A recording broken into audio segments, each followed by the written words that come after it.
শিৱসাগৰত বিজেপি কৰ্মীৰ বিৰুদ্ধে এজাহাৰ দাখিল ৰাইজৰ দলে দাখিল কৰিছে এই এজাহাৰ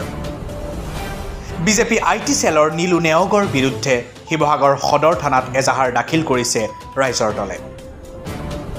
অখিল গগৈৰ বিৰুদ্ধে সামাজিক মাধ্যমত অপপ্ৰচাৰ চলোৱাৰ অভিযোগ বিজেপি কৰ্মীৰ বিৰুদ্ধে হিন্দু জল চুক্তি উঠাই লৈ পাকিস্তানলৈ পানী যোৱা যদি ভাৰতে বন্ধ কৰে তেনেহলে মই অনুৰোধ কৰিম যে চীনেও ব্ৰহ্মপুত্ৰৰ পানী বন্ধ কৰক এনে মন্তব্য অখিল গগৈয়ে কৰা বুলি বিজেপি কৰ্মীয়ে ভুৱা প্ৰচাৰ চলোৱাৰ অভিযোগ উঠিছে অতি শীঘ্ৰেই এনে অপপ্ৰচাৰ চলোৱাসকলৰ বিৰুদ্ধে পদক্ষেপ লোৱাৰ দাবী জনাইছে ৰাইজৰ দলে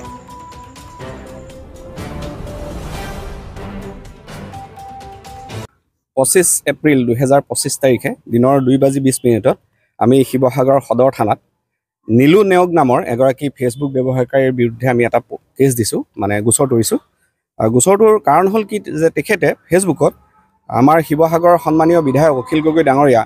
তথা ৰাইজৰ দলৰ কেন্দ্ৰীয় সভাপতি শ্ৰীযুত অখিল গগৈ ডাঙৰীয়াৰ বিৰুদ্ধে ফেচবুকত কিছুমান অত্যন্ত মিছা ভুৱা কথা প্ৰচাৰ কৰিছে এটা এডিটেড তেওঁলোকৰ এটা ফ্লায়াৰ্ছ তেওঁলোকে ইয়াত দিছে আৰু এই ক্ষেত্ৰত কেৱল নীলু নেওগেই নহয় আমি দেখিছোঁ বিভিন্নজনে ডিলিট কৰিছে তথাপিতো আমি পৰৱৰ্তী সময়ত আৰু বহু মানুহক এনে ধৰণৰ যিবিলাক মিছা প্ৰচাৰ কৰিছে তেখেতসকলৰ বিৰুদ্ধে আমি আইনী ব্যৱস্থা ল'বলৈ বাধ্য হৈ পৰিম কি মিছা প্ৰচাৰ কি কৰিলেনো তেখেতসকলে এইটো আপোনাক মই বস্তু দেখাব পাৰিম মই লিখি দিছোঁ ইয়াত দিছে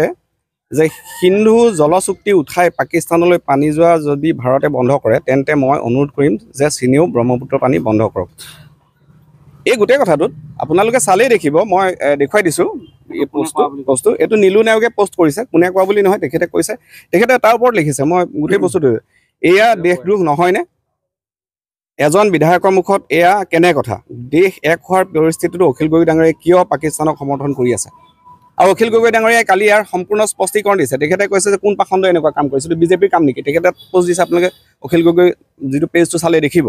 গতিকে এনেধৰণৰ কথা এজন ব্যক্তি কথা নাই বতৰা নাই কেৱল ৰাজনৈতিক স্বাৰ্থত তেখেতক দেশদ্ৰোহী বুলি ক'ব এইটো ভয়ংকৰ অপৰাধ আৰু ইয়াৰ ফলত আমি ভাবিছোঁ যে সামাজিক সংঘাতৰ সৃষ্টি হোৱাৰ সম্ভাৱনা আছে সাম্প্ৰদায়িক সংঘৰ্ষৰ সৃষ্টি হোৱাৰ